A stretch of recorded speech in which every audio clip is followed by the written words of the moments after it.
हो जाएंगे तो 229 ये सीट हो जाएंगी।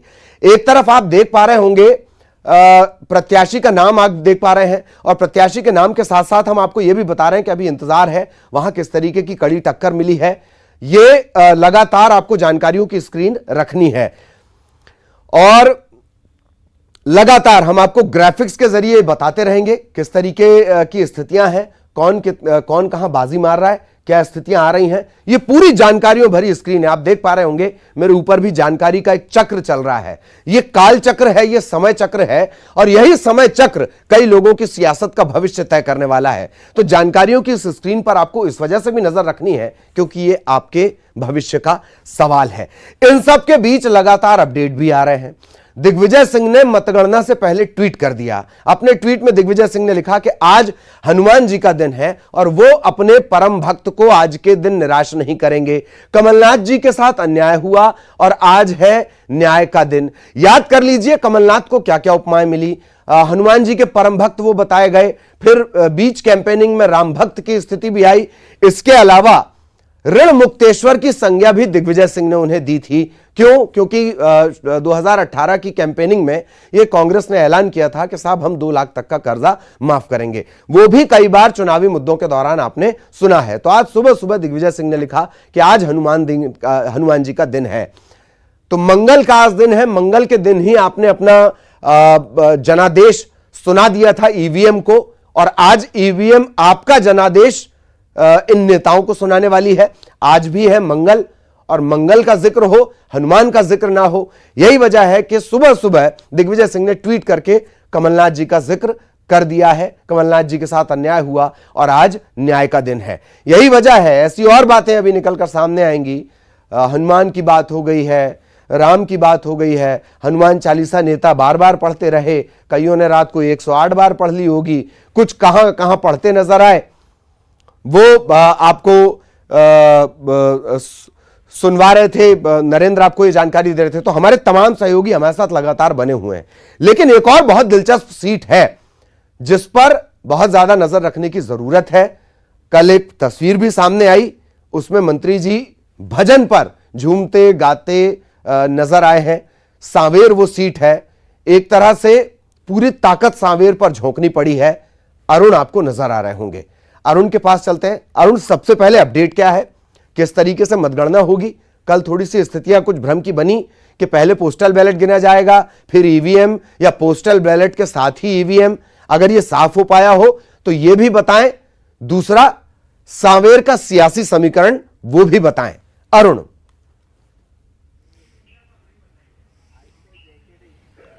बिल्कुल, देखिए सबसे पहले पोस्टल बैलेट ही गिने जाएंगे। 8 से 8:30 के बीच का समय रखा गया है। उसके बाद 8:30 बजे से जो ईवीएम की में जो वोटिंग हुई है उसकी मतगणना की जाएगी। तो ये पूरा शेड्यूल यहाँ पर है, और करीब 9 बजे के करीब रुझान मिलने शुरू हो जाएंगे। करीब 2050 जो पोस्टल बैलेट है उनको सबसे पहले गिना जाएगा। पूरी तैयारियाँ प्रशासन ने कर रखी हैं। 14 टेबल लगाई गई हैं, और राउंड जो होंगे वो सांवेर में 28 राउंड होंगे। सांवेर में एक एक वोट की लड़ाई है। दोनों ही प्रत्याशी, कांग्रेस से प्रेमचंद गुड्डू और बीजेपी से तुलसीराम सिलावट, अब से कुछ ही देर में मतगणना स्थल पर पहुंचने वाले हैं। वो उन्होंने सबसे पहले पूजा की अपने घर पर, उसके बाद वो यहां से निकलकर सीधे मतगणना केंद्र पर पहुंचेंगे। तमाम तैयारियां की जा चुकी हैं। कलेक्टर ने कल ही पूरे मतगणना स्थल का दौरा किया था और पूरी तैयारियों का जायजा लिया था। अगर बात की जाए सांवेर के समीकरण की, तो सांवेर में बहुत कांटे का मुकाबला है। बीजेपी और कांग्रेस के बीच सीधा मुकाबला है, लेकिन बीएसपी ने भी यहाँ पर अपना प्रत्याशी खड़ा किया था, विक्रम गहलोत। उसके बाद से माना जा रहा है कि मुकाबला थोड़ा सा त्रिकोणीय हो सकता है। हालांकि यहाँ पे अगर पिछले 10 चुनावों की बात की जाए तो यहाँ पर हार जीत का जो अंतर है वो 3,500 हजार के बीच ही रहा है। इससे ज़्यादा मतों का अंतर नहीं रहता। इसलिए यहाँ पर एक एक वोट के लिए की जो लड़ाई है, इस स्थिति में ये आपने बहुत अच्छी बात याद दिलाई कि अगर 3-3.5 हजार का मार्जिन है और बसपा अगर उसमें अपना कैंडिडेट उतार दे, और बहन जी का मानस ऐसा है कि वो कब किसको सपोर्ट कर दे भरोसा नहीं, तो ये तय है जो वोटर है कम से कम वोट कटने जैसी स्थिति तो बीएसपी ला ही देती है। ये आपने बहुत अच्छी बात याद दिलाई। जी अरुण प्लीज।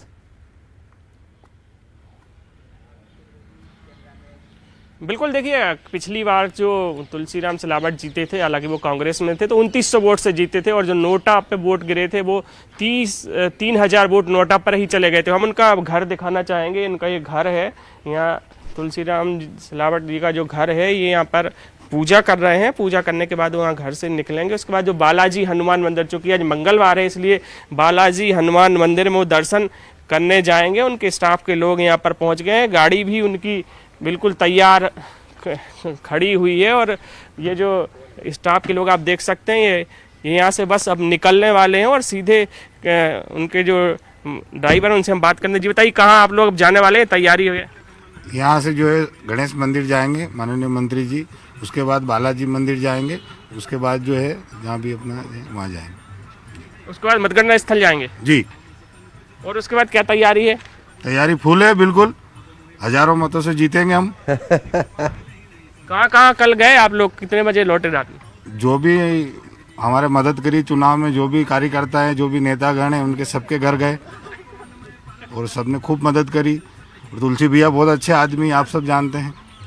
तो देखिए, इनका कहना है कि हजारों मतों से जीतेंगे और नया इतिहास अब सांवेर में बनेगा। लेकिन अगर बात की जाए सांवेर की, तो सांवेर में मुकाबला बहुत कांटे का है, और जो वोट हैं वो 2 लाख से ज़्यादा वोट यहाँ पर गिरे। 78.01% मतदान हुआ है। हालांकि पिछली बार से तकरीबन 2.5% कम मतदान हुआ है, और इसी कम मतदान को लेकर कांग्रेस बहुत अच्छी दिलचस्प चर्चा जगी हुई है कि जब कम मतदान आपने बहुत दिलचस्प चर्चा ड्राइवर से करवाई, बीजेपी भी कि वो चालक की भूमिका में है या दरअसल वो सारथी की भूमिका में है। ये भी बड़ा दिलचस्प हो जाता है।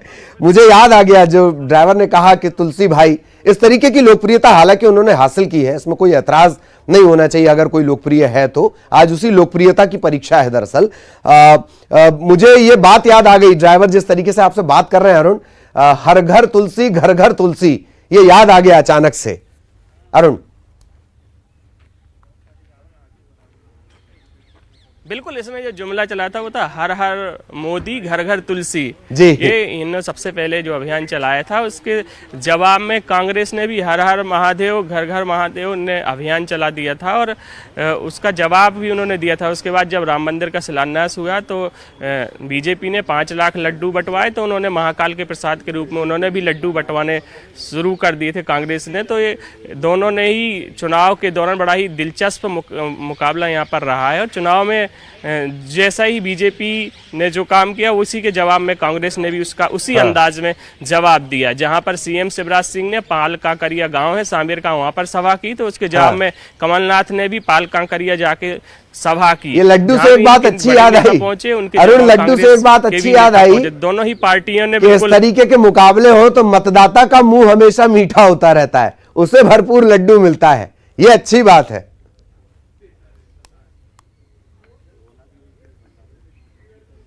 बिल्कुल, अगर लड्डू की बात की जाए तो 5 लाख से ज़्यादा लड्डू तुलसी सिलावट ने बंटवाए। हालांकि उस समय वो जल संसाधन मंत्री थे और उन्होंने 21 अक्टूबर को अपना इस्तीफा ज़रूर दे दिया था। और उसके बाद जब इनके लड्डू बटे, बड़े बड़े होर्डिंग्स लगे जहाँ मंदिर का भूमि पूजन के सांवेर में, तो कांग्रेस ने भी अपने महाकाल के प्रसाद के रूप में घर घर लड्डू बंटवाए, और महाकाल की शंकर भगवान की एक मूर्ति भी सब घरों में जाकर दी। और एक तरह से प्रचार अभियान बहुत ही रोचक यहाँ पर दोनों दलों की ओर से रहा है, और अब बिल्कुल रिजल्ट की घड़ी है और सबको यही इंतजार है। और हालांकि कल प्रेमचंद गुड्डू से भी बात हुई थी तो वो भी बिल्कुल आश्वस्त दिखाई दे रहे थे, और उनका कहना था कि वो भी भारी मतों से जीतेंगे, इस बार नया इतिहास बनाएंगे। और दूसरी ओर तुलसी सिलावट ने अपने दावा किया कि वो भी भारी मतों से जीतेंगे। तो अब सांवेर की जो लड़ाई है वो बहुत निर्णायक मोड़ पे है, और अब आज जनता फैसला कर देगी, क्योंकि इन लोगों ने बीजेपी ने एक नारा भी चलाया था, साधु ये लड़ाई एक घड़ी है सांवेर के इंतहान की, ये लड़ाई है साधु और शैतान की।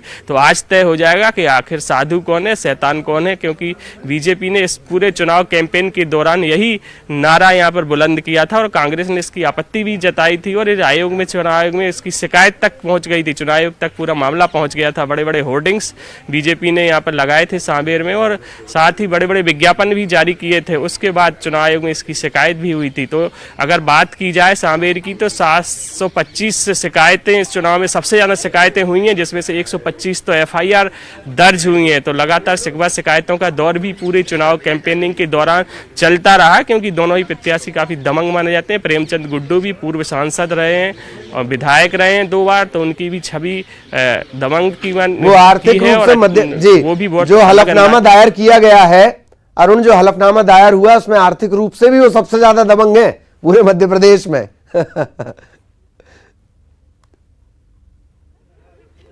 बिल्कुल, उन्होंने जो अपनी संपत्ति शपथ पत्र में दी वो 87 करोड़ की संपत्ति उन्होंने खुद घोषित की है अपने शपथ पत्र में, यानी कि वो सबसे अमीर प्रत्याशी थे इस चुनाव में। और अगर उनकी शिक्षा की बात की जाए, हालांकि वो 7वीं पास ही हैं, वो 7वीं तक की उनकी पढ़ाई है, लेकिन वो सबसे अमीर प्रत्याशी इस चुनाव में है और 87 करोड़ की उन्होंने संपत्ति खुद डिक्लेयर की है।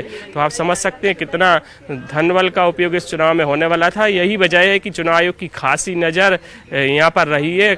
हमें और करीब 70 लाख से ज़्यादा नकदी यहाँ पर पकड़ी गई, इसके अलावा 60 लाख से ज़्यादा की शराब भी यहाँ पर पकड़ी गई। लेकिन जिस तरह से चुनाव आयोग ने पूरी कैंपेनिंग को देखा, जो फ्लाइंग स्क्वाड की इनकी टीम थी, स्टैटिक सर्विलांस की जो टीम थी, 25-25 टीमें लगातार गश्त करती नहीं। और जब मतदान का दिन आया तो 400 से ज़्यादा पुलिस जवान गोवा से बुलाए गए थे, जो आर्म्ड फोर्स के जवान थे, गोवा से यहाँ पर तैनात किए गए थे। तो काफ़ी प्रशासन ने भी एहतियाती कदम उठाए थे, तमाम सुरक्षा व्यवस्थाएं की गई थी, कोई भी फर्जी तरह के फर्जी मतदान ना हो पाए, तो इसी को रोकने के लिए तमाम व्यवस्थाएं भी यहाँ पर प्रशासन ने की थी। हालांकि चुनाव आपने गोवा का जिक्र कर दिया, जब रिजल्ट की बारी आपने गोवा का जिक्र कर दिया तो काजू की फैनी का जिक्र चला आया। जब काजू की फैनी का जिक्र होगा तो मध्य प्रदेश के चुनाव, मध्य प्रदेश नहीं पूरे देश के चुनाव और लाल परी की उन चुनाव में भूमिका, इस पर तो खैर एक लंबी खासी बड़ी चर्चा भी हो सकती है। एक चीज जो अरुण ने मुझे याद दिलाई, वो तीनों से मेरा सवाल रहेगा, वो है कोरोना। सुशील, आपसे शुरू करते हैं। कोरोना संकट काल के दौर के ये चुनाव और इन सब के बीच क्या व्यवस्थाएं अभी भी वैसी नजर आती हैं काउंटिंग में भी कोरोना को लेकर, या चूंकि मध्य प्रदेश में कोरोना नेताओं से बहुत डरा हुआ है तो जो आयोग की व्यवस्थाएं हैं उसमें भी कोरोना को लेकर ध्यान रखा गया, फोकस है या नहीं है? सुशील।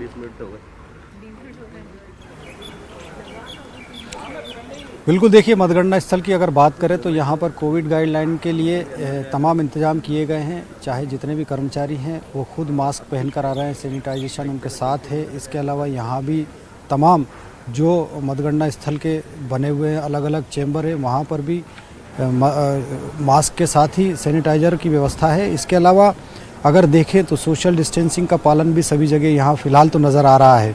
हालांकि मतदान के दौरान ज़रूर इस तरह की स्थितियाँ नज़र नहीं आई थी। वहाँ पर कई ग्रामीण इलाकों में जो पोलिंग बूथ पर हमने नज़ारा देखा था उसमें सोशल डिस्टेंसिंग की धज्जियाँ उड़ी थी, मास्क कई मतदाताओं के पास नहीं था। तो इस तरह के हालात कमोबेश अभी मतगणना स्थल पर देखने के लिए नहीं मिल रहे हैं। तो निश्चित तौर पर आज जो मतगणना की तैयारियां हैं उसको लेकर चुनाव आयोग और प्रशासन की व्यवस्था फिलहाल प्रारंभिक चरण में तो ठीक ठाक नजर आ रही है। जी जी जी, चलिए, और जिस तरीके से जानकारी